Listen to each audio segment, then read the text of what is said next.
이스라엘 백성들이 함께 모여서 마침내 회개하고 그리고 하나님 앞에 절기를 지키기로 약속하고 그러한 일들에 대해서 오늘 성경에 나타난 말씀과 어제 9장 38절 말씀 보면 뭐라고 되어 있느냐면 우리가 이 모든 일로 말미암아 이제 견고한 언약을 세워 기록하고 우리의 방백들과 레위 사람들과 제사장들이 다 인봉하나이다 하였느니라. 이렇게 성경이 견고한 언약을 세웠다. 견고한 언약을 세운 것만이 아니라 견고한 언약을 세운 곳에다가 사람들이 이름을 쭉 썼는데 10장 1절 말씀 보면 그 인봉한 자는 하갈의 아들 총독 느헤미야와 시드기야 이렇게 맨 처음에 이름을 쓴 사람이 누구냐면 느헤미야. 느헤미가 본을 보이기 시작을 하는 거죠. 그래서 느헤미야로부터 시작해서 사람들의 이름이 쭉 27절까지 사람들의 이름이 쭉 기록되어져 있죠. 그래서 이 사람들의 이름이 기록되어 있는 것을 인봉했다. 이렇게 이야기하는 것은 변하지 않는 언약을 세웠다. 이렇게 말씀하는 거죠. 이 변하지 않는 언약을 오늘 성경 29절 말씀을 보면 다 그들의 형제 귀족들을 따라 저주로 맹세하기를. 저주로 맹세했다는 말은 무슨 이야기냐면 이거를 우리가 지키지 않으면 우리에게 저주가 임할 겁니다. 이렇게 맹세를 했다는 거야. 이 저주로 맹세를 한 이 언약은 모세가 이스라엘 백성들에게 이야기하기를 너희가 가나안 땅에 들어가거든 가나안 땅의 에발산과 그리심산의 양편으로 서서 축복을 선언하면 아멘 아멘 할 거고 저주를 선언하면 에발산 앞에서 아멘 아멘 맹세를 해라. 이렇게 이야기한 대로 여호수아 8장으로 넘어가면 그들이 가나안 땅에 들어갔을 때에 그리심산과 에발산에 그들이 서고 하나님 앞에서 아멘 하고 맹세를 함으로 우리가 이것을 지키지 않으면 우리의 저주가 그 모든 저주가 우리에게 임할 것입니다. 이렇게 언약을 세운 거죠. 그런데 인봉한 것은 뭐냐면 변할 수 없는 거야. 뜯을 수가 없는 거야. 그러니까 한번 왕이 더욱이 페르시아에서 그때 당시에는 왕이 어떤 조서를 내리고 도장을 찍어서 인봉을 해버리면 그것이 변하지 않는 거죠. 우리가 에스더서에 나오는 말씀을 보면 그걸 잘 알게 되죠. 하만에게 이야기하기를 그래 유대 사람들 다 죽여라 이렇게 명령을 했는데 한 번 내린 조서를 바꿀 수가 없어요. 그러니까 어떻게 합니까? 그 전에 다시 에스더에게 조서를 다시 내려주는 거죠. 그래서 모르드게가 그 조서를 가지고 그들이 먼저 우리를 공격하기 전에 그 전에 죽여라. 니네가 너희를 죽이려고 하는 사람들 다 죽여라. 이렇게 명령을 내리는 거죠. 이게 바로 인봉을 하는 것과 같은 거죠. 이것이 어디에 이제 또 우리가 잘 나타내냐면 요한계시록이죠. 요한계시록에 인을 떼었다. 이렇게 이야기하는 이것이 덮어져 있었던 인봉되어져 있었던 것이 무엇인지 우리도 지금 대통령 기록물이나 이런 것들 아니면 어떤 정보에 대해서 이건 15년 몇 년 이것은 한마디로 볼 수 없다. 이렇게 돼 있으면 보지 못하는 것과 같은 그런 거죠. 그래서 이 언약을 저주로 맹세했다. 우리가 지키지 않으면 저주를 받겠습니다. 이렇게 맹세를 한 거죠. 그런데 오늘날 우리가 이제 성경에 예수님께서 말씀하신 대로 무엇으로도 맹세하지 마라. 하늘로도 하지 말고 땅으로도 하지 마라. 이렇게 말씀하신 것처럼 이 맹세에 대해서 우리가 맹세를 하면 지키기가 어려우니까 그렇게 맹세하면 안 된다. 이런 개념들을 가지고 있죠. 그러나 하나 조금 더 적극적으로 생각을 해 보십시오. 맹세를 해도 안 되는데, 맹세를 해도, 저주에 맹세를 해도 안 되는데, 맹세를 하지 않을 때 내 마음의 결심과 결단을 하지 않으면 그 일들은 과연 할 수 있을까? 바로 그 문제. 종종 제가 교인들에게 이야기하기를 오이코스에 대해서 이름도 적어서 내라. 아니 그거 적어서 내나 안 적어내나 그건 내 마음에 있는 거 아닙니까? 어차피. 그런데 그걸 왜 적습니까? 내가 적어서 낼 때 이미 내 마음 가운데 그 사람들에 대한 관심이 더 가게 되고, 그리고 내가 무엇을 하겠다고 다른 사람들한테 공포를 하고 공언을 하고 그럴 때에 그것을 더 지키려고 하게 되는 거죠. 저는 신앙생활에 대해서 그렇게 생각을 합니다. 맹세를 해라 그 이야기가 아니고, 그거 맹세를 해도 안 되면 자기가 결단을 하고 또 결단을 하고, 한마디로 아니 뭐 작심 3일인데 이렇게 이야기할 게 아니라 작심 3일이면 어떻습니까? 3일하고 이틀 안 되면 또 다시 작심 3일 하면 3일 또 될 거 아니에요. 그게 필요한 거지. 아니 뭐 맹세해봐야 작심해봐야 3일밖에 안 가는데 그거 뭐 작심하면 뭐 하냐. 그렇지 않아요. 일주일에 2번만 작심을 해보세요. 일주일에 2번만 작심하면 7일 중에 3일을 내가 작심해서 3일 했어요. 그런데 그 다음날 안 했어. 그럼 그 다음날 또 작심하면 3일 하는 거예요. 그럼 6일 하는 겁니다. 적극적인 신앙이 필요한 거지. 아, 성경이 그렇게 맹세하지 말라고 그랬으니까 난 맹세하지 않겠다. 그 내심에는 무슨 얘기가 있는지 아십니까? 안 하겠다는 거예요. 그것을 핑계로 해서 안 하겠다. 그런데 우리가 성경에 나타나는 말씀을 보면 민수기 18장에도 이스라엘 백성들이 하나님과 언약을 맺고 하나님 이스라엘 백성들과 언약을 맺을 때 소금 언약이란 말을 사용하거든요. 소금 언약. 소금 언약은 영원히 변치 않는 언약. 그걸 소금 언약이라고 그러거든요. 우리의 신앙생활을 우리가 보다 더 적극적으로, 오늘 성경 본문에 나타난 말씀, 이 사람들이 이거 다 잘 지킬 수 있을 거라고 생각해서 이러한 저주의 맹세를 하고 그 맹세를 임봉하고 반드시 지키겠다 이렇게 결단을 했겠습니까? 그렇지는 않았을 거예요. 그런데 그것을 성경이 28절 하반절에 보면 그들의 자녀들 곧 지식과 총명이 있는 자들은 다 그들의 형제 귀족들을 따라 저주로 맹세하기를. 뭐라고 되어 있습니까? 총명과 지혜 있는 사람들은 그렇게 했다. 이렇게 성경이 말씀하고 있는 거죠. 우리의 성도들이 총명과 지혜가 있기를 바랍니다.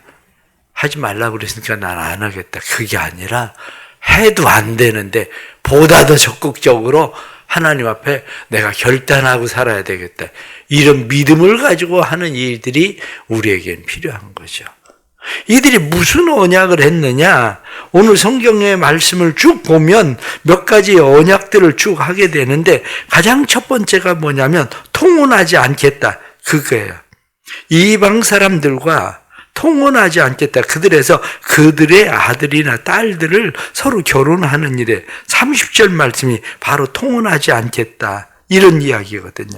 31절에 나타난 말씀은 안식일과 성일을 잘 지키겠다. 그 이야기죠.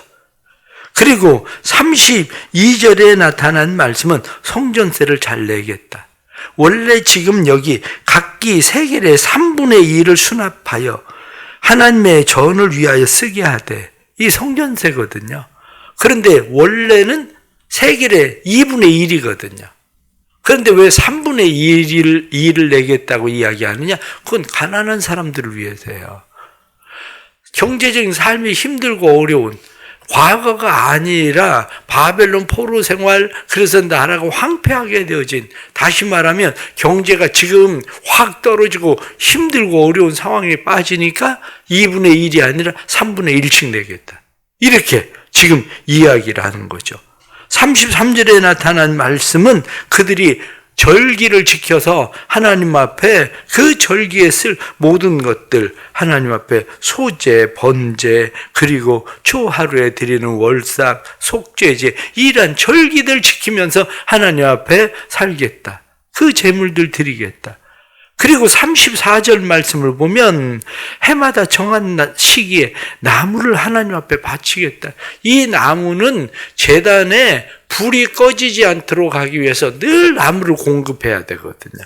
그래서 레위기에 나타난 말씀처럼 불 꺼뜨리지 마라 이렇게 말씀한 대로 그들이 제단에 불을 꺼뜨리지 않기 위한 나무를 각 지파들마다 계속해서 하나님 앞에 종족대로 그들이 드리겠다.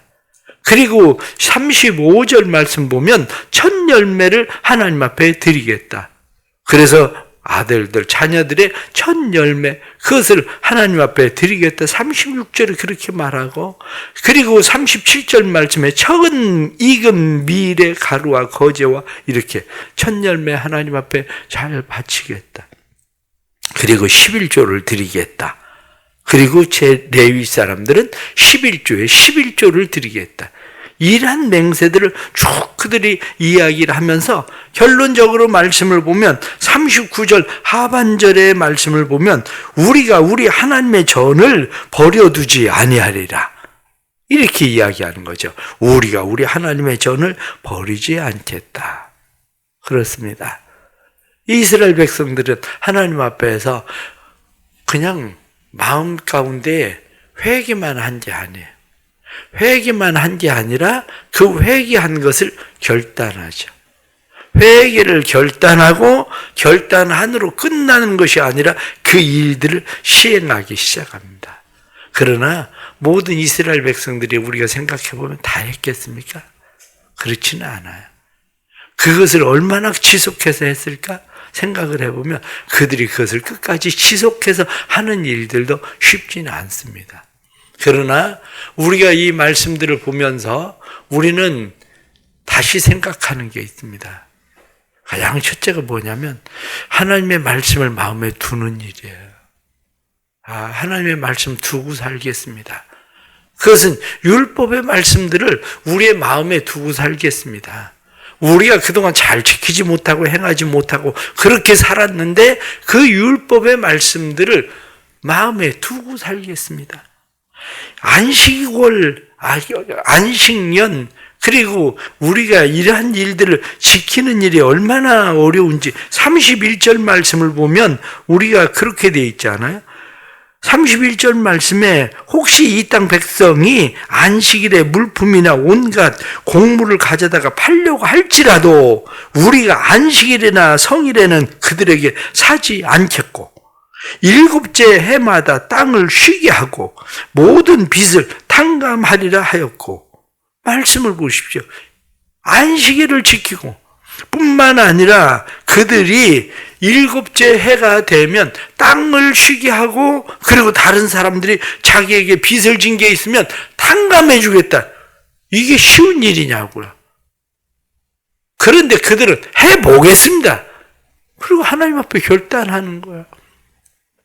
오늘도 우리 임정숙 권사님이 이렇게 새벽에 나오셨지만 참 귀한 게 뭐냐면 마음 가운데 하나님 나 평생 그냥 새벽직이 되겠습니다. 새벽에 나와서 하나님 앞에 기도하겠습니다. 그저 내가 하나님 앞에 할 수 있는 일, 나이 들어서 할 수 있는 일 뭐 있겠습니까? 거기서부터 걸어서 여기까지 걸어와서 새벽마다 그냥 와서 기도하는 거 쉬운 게 아니에요. 그런데 마음 가운데 하나님 새벽직이 되겠습니다. 이렇게 마음 가운데 결심하고 결단하는 거 지켜보려고 그냥 하나님 앞에 평생 지켜보려고 그거 사는 거예요. 왜? 하나님께서 그래 성전에 불 꺼뜨리지 마라. 제단에 불 꺼뜨리지 마라. 이렇게 말씀한 것처럼 하나님 기도에 불 꺼뜨리지 않고 살아보겠습니다. 그리고 하나님 앞에 사는 거거든요. 신앙은 그런 거예요. 신앙은 하나님의 말씀을 우리 안에 두고 하나님 해보겠습니다. 말씀대로 살아보겠습니다. 그리고 그 말씀을 지켜 행하는 일들, 이것이 우리가 해야 되는 중요한 일이다. 이렇게 우리에게 성경이 말씀하고 있죠. 또 말씀 가운데에서 조금 전에 읽었었던 39절의 말씀처럼 우리가 우리 하나님의 전을 버려두지 아니하리라. 이들이 다 이렇게 행하는 일들이 무엇입니까? 하나님의 말씀을, 율법의 말씀을 내 마음 가운데 두겠습니다. 이것만이 아니라 율법의 말씀을 내 마음에 둔 것처럼 눈에 보이는 하나님의 성전에 대해서 성전 그냥 버려두지 않겠습니다. 눈에 보이는 성전에 대해서. 그래서 이들은 이 모든 것들이 성전을 그냥 버려두지 않는 일인데, 성전을 그냥 버려두지 않는 일은 그냥 되는 것이 아니라 이들의 몸과 마음과 재물이 그곳에 들여져야 성전이 지켜지는 일이었거든요. 우리의 마음에 결심하고 결단한다고 되는 게 아니라 우리의 몸과 마음과 재물이 그곳에 들여질 때에 그것이 지켜지는 일이죠. 그렇습니다. 때로는 우리의 시간도 필요하게 되고, 때로는 우리의 재능도 필요하게 되고, 때로는 우리의 물질도 필요하게 되고, 그런데 모든 사람들은 각 사정과 형편이 다릅니다. 사정과 형편이 다른 것처럼 어제도 세미나 하면서 우리 유재룡 목사님 그런 이야기 하시잖아요. 교회가 어떻게 유지가 되느냐? 교회에 봉사자들이 없이 그것을 돈으로 한다고 생각을 해봐라. 그럼 교회가 유지가 되겠냐? 교회 예를 들어서 차량 봉사? 우리 교회 같은 경우는 그래도 차량 봉사하는 사람이 있으니까. 그런데 그렇지 않으면 어떻습니까? 다른 교회는 다 지입차를 쓰든지 차 봉사하는 사람, 그 사람들 데려다 쓰거든요. 심지어는 다른 교회들 보십시오. 반주자부터 모든 솔리스트라든지 아니면 악기 다루는 사람 돈 다 주잖아요. 그것만 아니라 주방에서도 봉사하는 거? 이제는 사람 사닥하고. 일이 어떤 일이 벌어지는지 아십니까? 발전소를 돌리기 위해서 전기를 만들어서 발전소에 다 쓰고 나눠줄 전기가 없다니까요. 우리가 때로는 몸을 들이는 이 일이 그게 헌금하는 거라니까요. 그게 하나님의 교회. 왜? 내가 그 일을 안 하면 그게 물질로 나가야 되는 거예요. 누군가는 내가 하나님의 전에 나와서 내가 몸으로 봉사할 수 없으니까 내가 직장이나 어디 일을 해서 그것을 하나님 앞에 정성스럽게 드리는 거고, 내가 시간이 그래도 나는 있어서 그래도 내가 몸으로 이게 다 하나님 앞에 드려지는 헌물인 거예요. 그게 다. 그렇기 때문에 우리의 마음 가운데 그래, 아유 나는 뭐 교회 헌금도 못하는데 나 같은 사람이, 이게 아니에요. 마음을 드리는 게 뭡니까? 교회 와서 기도하고, 그게 마음 드리고 하나님 앞에 헌신하는 일이죠. 사람들이 보기 어떠하냐가 아니라 하나님 보시기엔 다 귀하고 소중한 겁니다. 마음을 드리는 것도 귀하고 소중하고, 몸을 드리는 것도 귀하고 소중하고, 헌물을 드리는 것도 귀하고 소중하고, 다 하나님 앞에 귀하고 소중하다는 생각을 가지고, 맞아, 나는 내 것 아니라 하나님의 것이야, 이 마음을 가지고 우리가 하나님 앞에 살아가는 일들이 중요한 거죠. 마지막 결론은 복의 전달자가 되십시오. 복의 전달자가 된다는 이야기는 오늘 말씀에 나타나는 28절 말씀을 보면 다시 그렇게 말씀 나옵니다. 그 남은 백성과 제사장들과 레위 사람들과 문지기들과 노래하는 자들과 느디님 사람들과 및 이방 사람들과 절교하고 하나님의 율법을 준행하는 모든 자와 그들의 아내와 그들의 자녀들 곧 지식과 총명이 있는 자들은 말씀에 여기 그들의 아내와 그들의 자녀들, 이게 무슨 이야기입니까? 내가 신앙생활 왜 그렇게 해야 된다고 생각합니까? 그게 복이 전달되는 거예요. 부모는 자녀에게 왜 본을 보이려고 합니까?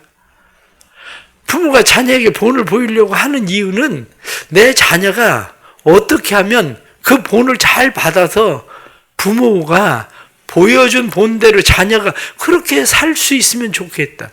그러면 부모는 어떻습니까? 아니, 나 잘 하지도 못하는데 뭐 네 인생이니까 네가 알아서 살아. 날 본받지 말고 내 인생 네가 알아서 살아. 이렇게 생각합니까? 그렇지 않아요.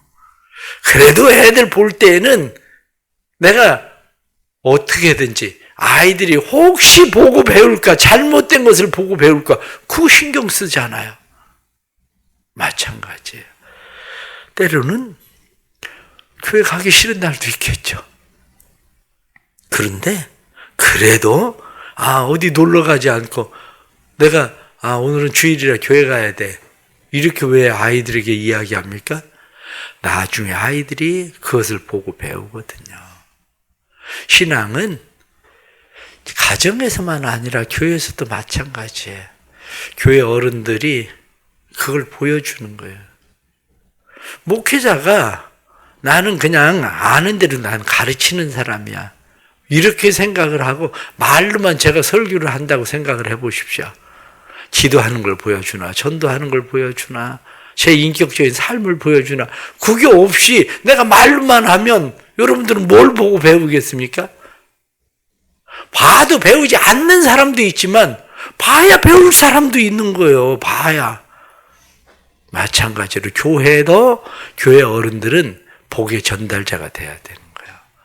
가정에서도 내 자녀들에게 복의 전달자가 되는 거고, 교회에서도 내가 아니라 내 자신뿐만 아니라 믿음이 연약한 사람들, 새가족, 이런 사람들에게 복의 전달자로서 저렇게 신앙생활하면 좋겠다. 이렇게 보여줄 수 있는 신앙, 그것도 우리에겐 소중하고 중요한 일이죠.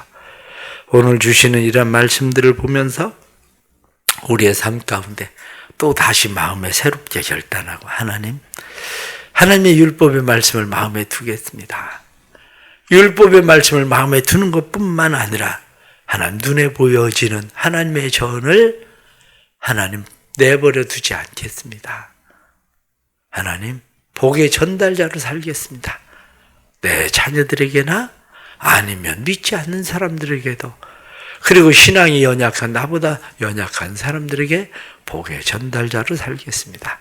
이런 마음 가지고 살아갈 때 그것이 나에게도 복이 되고 뿐만 아니라 모든 사람들에게 복이 되는 은혜가 되기를 간절히 바랍니다. 기도합시다. 하나님 아버지 감사합니다. 우리는 하나님을 믿습니다. 하나님의 율법의 말씀을 우리의 마음에 두는 것은 하나님의 말씀대로 우리의 삶에 하나님이 일하시는 하나님이신 것을 우리는 믿기 때문입니다. 하나님이 아브라함에게 맹세하신 그 맹세를 지키시던 것처럼 이스라엘 백성들에게 율법의 말씀을 주신 것을 지키던 것처럼 내 재물과 소산의 처음 익은 열매로 여호와를 공경하라. 그리하면 내 창고가 가득히 차고 내 포도주 틀에 새 포도주가 넘치리라 말씀하신 것처럼 내가 11조를 하나님 앞에 드리면 내 창고를 채우리라. 하늘의 보고를 열으리라 말씀하신 것처럼 우리는 하나님의 말씀이 지금도 여전히 우리의 삶의 실제라는 사실을 믿습니다. 하나님의 말씀을 믿고 살아가는 주의 백성들 힘 주시옵소서. 때로는 정말 힘들고 어렵습니다. 인생의 여러 가지 힘들고 어려운 일들, 코로나19로 인해서 경제적인 삶의 상황도 힘들고 우리의 가정을 지키고 보호하는 일들도 힘들고 부모를 공경하는 일들도 하나님 힘든 그런 상황들에 있습니다. 그러나 하나님의 말씀대로 살겠습니다 하고 결단하며 날마다 주님 앞에 나오는 주의 백성들 기억하시고 지금은 기도를 포기할 때도 아니고 우리의 믿음을 포기할 때도 아니고 우리의 비전을 포기할 때가 아님을 믿고 하나님 앞에 나아가는 백성들마다 은혜를 더하여 주셔서 말씀이 실제되게 해주시고 복의 전달자들 되게 해주셔서 그 일들로 인하여 모든 사람들이 복되게 하시는 은혜가 임하게 해 주옵소서. 새벽에 살아계신 하나님을 믿고 왔습니다. 기도를 들으시는 하나님을 믿고 왔습니다. 새벽에 우리의 기도를 들으시리라 약속하셨으니 기도를 들으시는 하나님, 이 새벽에 기도를 들어주시고 우리의 기도가 삶의 실제가 되도록 하늘에서 이루어진 것 같이 땅에서 이루어지게 하시는 하나님의 은혜를 보게 하여 주옵소서. 육신의 질병 가운데 있는 자들을 위하여 먼저 기도합니다. 질병으로 인하여 고난당하는 자들, 고난의 때를 이길 수 있는 힘도 주시고 치유하시는 은혜도 주시고 그래서 하나님의 은혜로 살아갈 수 있도록 도와주옵소서. 경제적인 삶으로 힘들고 어려운 성도들, 하나님께서 하늘의 보고를 열으시고 때를 따라 돕는 은혜를 주셔서 이들로 하여금 하나님의 백성으로서의 귀한 사명 감당하게 하여 주시되, 경제적인 힘듦이 우리의 믿음의 가난이 되지 않도록 하나님 도와주옵소서. 때로는 경제적으로 힘듦이 우리의 믿음의 부유함이 되게 해주셔서 믿음이 삶에 실제되도록 주님 도와주옵소서. 자녀들을 위하여 기도합니다. 부모님을 위하여 기도합니다. 건강도 주시고 앞길도 인도해 주시고 뿐만 아니라 하나님의 능하신 손에 쓰임받게 하여 주시되, 더욱이 구원받지 못한 가족들 구원의 역사가 일어나도록 성령님 도와주옵소서. 마음에 품은 오이코스들이 주께로 돌아오게 해주시고, 힘들고 어려워져가는 이 나라를 주께서 도우시고, 이 나라의 주님의 지혜가 이 나라의 리더들에게 임하게 해주셔서 이 나라가 하나님의 손에 바르게 이끌림 받게 해주옵소서. 우리 임정숙 권사님 새벽에 나와서 1000번째 예물 드립니다. 믿음으로 드리는 예물이 헛되지 않게 하시고 솔로몬의 기도처럼 응답되는 재물 되도록 축복해 주옵소서. 예수 그리스도의 이름 받들어 간절히 기도드리옵나이다. 아멘.